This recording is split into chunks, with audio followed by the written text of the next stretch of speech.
अच्छा, जैसा कि आपको पता है कि बीपीएस 5 to 15 का रिज़ल्ट ऑलरेडी आ चुका है। Top to bottom merit list भी आप सबके पास होगी। और इसमें ये तस्वीर देखिए कि बच्चे प्रोटेस्ट कर रहे हैं, काफ़ी कैंडिडेट हैं ये प्रोटेस्ट कर रहे हैं कि हमें अपॉइंटमेंट ऑर्डर दिया जाए। अब इसमें थोड़ी सी कन्फ्यूजन है कि काफ़ी कैंडिडेट्स मुझसे भी पूछ रहे हैं कि सर इसका इंटरव्यू होगा या नहीं होगा। देखिए, प्रोटेस्ट जो भी कैंडिडेट कर रहे हैं वो इस चीज़ को थोड़ा सा क्लियर करें कि क्या आप चाहते हैं कि डायरेक्टली अब अपॉइंटमेंट ऑर्डर मिले, जितने भी बच्चे हैं, जितने भी कैंडिडेट हैं, टॉप टू बॉटम जो मेरिट लिस्ट हुई है उसी हिसाब से।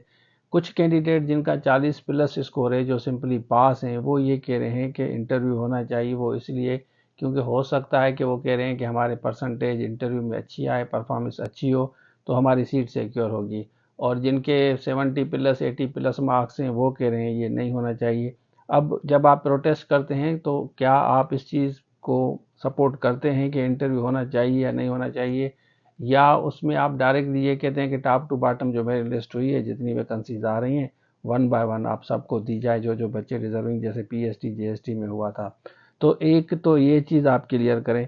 दूसरा ये है कि आप भी देखें, अपनी तरफ से कोशिश करें कि गवर्नमेंट को लिखें, आप सक्खर हाईवे को लिखें लेटर, या आपके पास सबूत है, प्रूफ है, आपने सर्टिफिकेट भी लिया होगा, और आप अपनी मार्क्स भी कमेंट सेक्शन में बताएं। तो इस बात को ये क्लियर करके मुझे बताएं कि आप किस चीज़ की फेवर में, इंटरव्यू होना चाहिए, इंटरव्यू नहीं होना चाहिए।